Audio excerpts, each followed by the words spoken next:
Olá, meus amigos! Hoje vou apresentar a você o Teorema de Arquimedes. Vamos falar de empuxo. Dá uma olhada. Dizemos que quando um corpo está dentro d'água, a água faz força nesse corpo. Mas repara de que forma isso ocorre. Dizemos que em cada ponto de contato entre o corpo e a água faz força no corpo. Só que existe aqui uma certa diferença entre essas forças. Dizemos que existe diferença de pressão entre esses dois pontos aqui. Repara, o ponto mais alto do corpo e repara nesse ponto mais baixo. Aqui, se você parar para analisar exatamente na água, existe uma diferença de pressão. Diferença de pressão que surge a partir da diferença de altura. Dizemos que, num líquido, quanto mais baixo estiver, maior é a pressão daquele ponto. Então, presta bem atenção. Dizemos que aqui a pressão no líquido é maior do que aqui.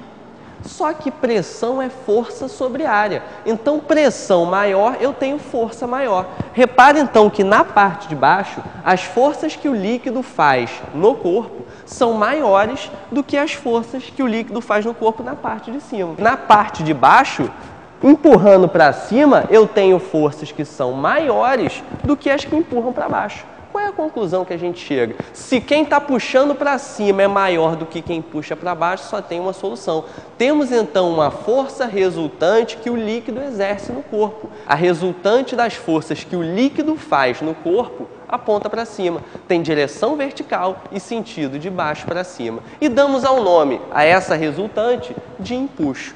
O módulo desse empuxo é exatamente igual ao peso do volume de líquido deslocado, que pode ser descrito como a densidade do líquido, o volume, reparem amigos, é o volume submerso vezes a gravidade G.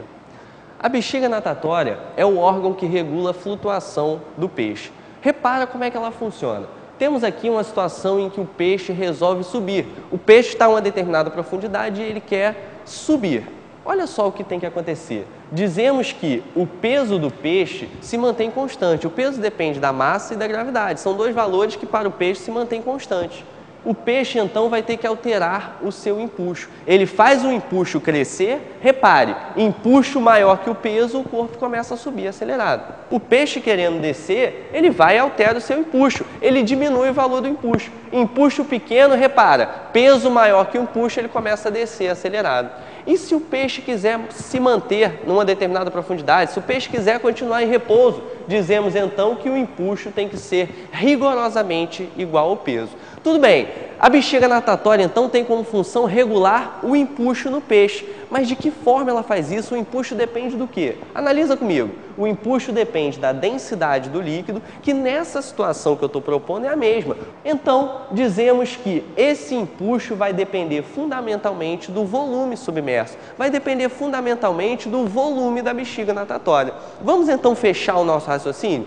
O peixe quer subir. Se o peixe quer subir, ele joga ar para dentro. Joga ar para dentro e aí, ó, o volume da bexiga natatória começa a aumentar. Aumenta o volume da bexiga natatória, aumenta o empuxo e aí, empuxo maior que o peso, o corpo começa a subir.